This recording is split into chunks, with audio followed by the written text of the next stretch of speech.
Hello, my name is Melissa Kirk. I'm from Lawrence, South Carolina, and I am a domestic violence survivor. I was born in Lawrence County to two parents.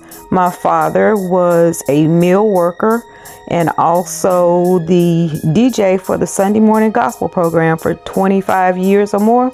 So he was quite well known. My mother was well known as well. She was an expert seamstress and tailor.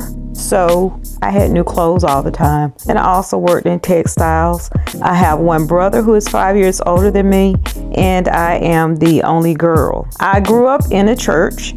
Very much the church girl. I was on the choir, the junior usher, church secretary, Sunday school secretary, all the way through into my adulthood where I led all the youth groups and the youth dance team, taught Sunday school. Very much the church girl. By profession, I am a social worker. My mother, who was one of 14, and my father, one of 7, but of 3 sets of children, miraculously, with all of those siblings and cousins, I was the first out of all to graduate with a 4-year degree. I went to the University of South Carolina and got a degree in psychology and social work. And again, my profession has been social work all of my years. Working in the area of children and family services, mostly in child protective services.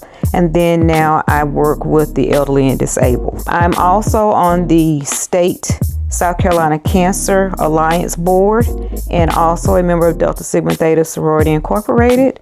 And I've also been a member of the Greenville Chorale, which is a musical group which had only about 4 Black people out of 150, and I was one of that. Very proud though to sing classical music, so I have quite a range. I'm one of those people that vacillates in between, yes, DMX to singing Vivaldi. That shows the width and breadth of my personality. I'm quite well known in the community for being an advocate for all that are of less fortune and also that have needs and are downtrodden. Melissa Kirk is one that is known to always be the spokesperson and will step up and speak up when needed. So that's an important point for you to know about me, is that I always speak up. I'm one with a strong personality. Why am I here today though? We're here today to talk about domestic violence awareness. And there are some numbers that I need for you to keep in mind. Not only keep in mind, but know. Every day has 86,400 seconds. Every day. And in those 86,400 seconds, an incident of domestic violence occurs every 9 seconds. So if you take that and divide it, that means 9,600 incidents of domestic violence occur every 24 hours. By 8 p.m. tonight, when you're ready to lay down and ease yourself into the evening for your rest, there will still be another 800 instances of domestic violence occurring.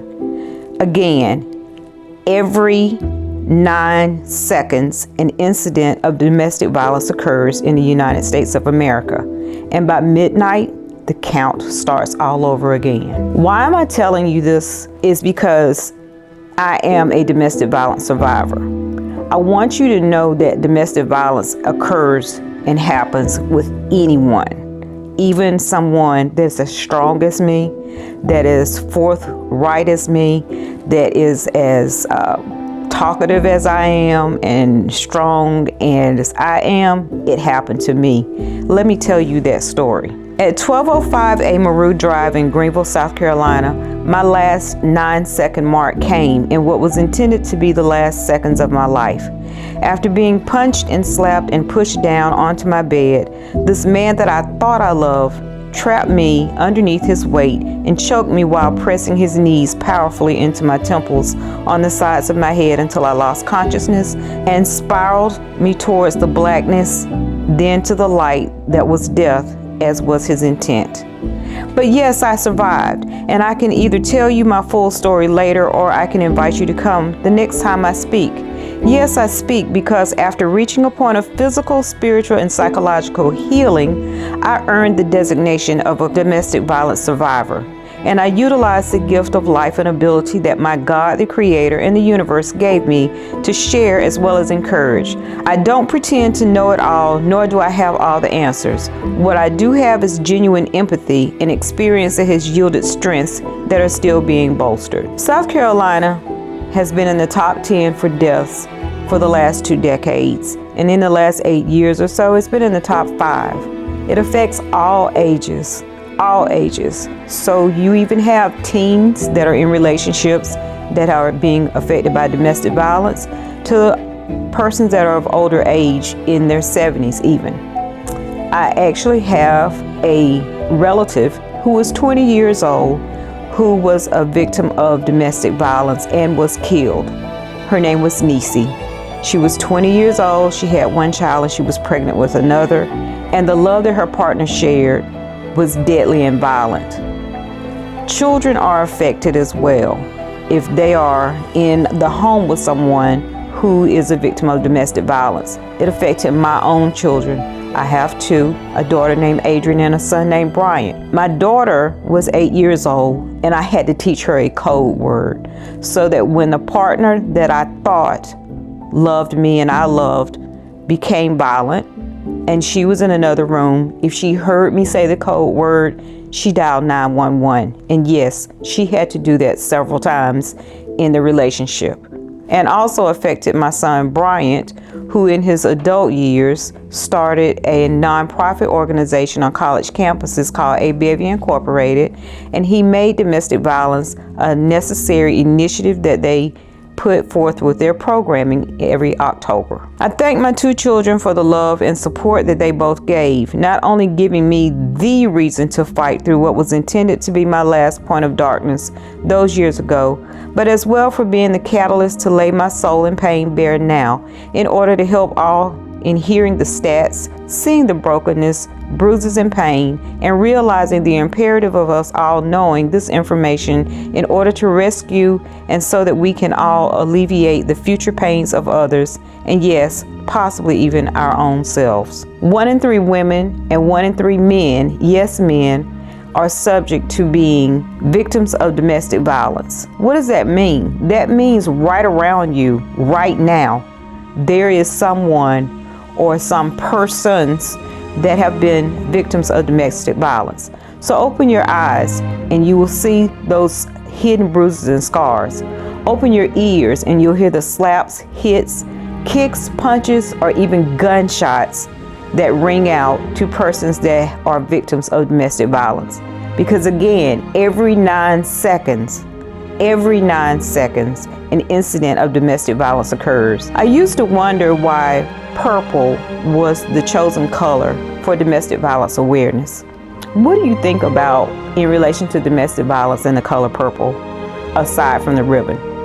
I think about a bruise. And if you think about a bruise, you always think the color purple. Purple starts to show with a bruise because iron is actually surging forth in your blood to heal you. That is important for you to know. Deep within us, God has miraculously provided what is always needed to handle any trials that we face. So when you think of the color purple in relation to domestic violence and bruises, think about that iron. Think about the strength that He has actually given you internally to overcome any obstacle you have and face. His grace is indeed sufficient, and His mercies will bring you through the challenges that you face. So not only does that apply with domestic violence, yes, it applies to all of us with our lives and our challenges. But specifically in relation to domestic violence, no, if you are someone that is handling and suffering through that at this point in time, God has actually equipped you with what you need to get through. I want to leave you with this number, 1-800-799-SAFE, 1-800-799-SAFE. Even if you're not a victim of domestic violence, again, know that there is someone nearby that is. And if you can remember that number and give it to them, even if you can't say a word, you don't know what to say, you can give them that number. And remember, every 9 seconds, and it starts again at midnight. Domestic violence awareness applies every day of every year. Thank you.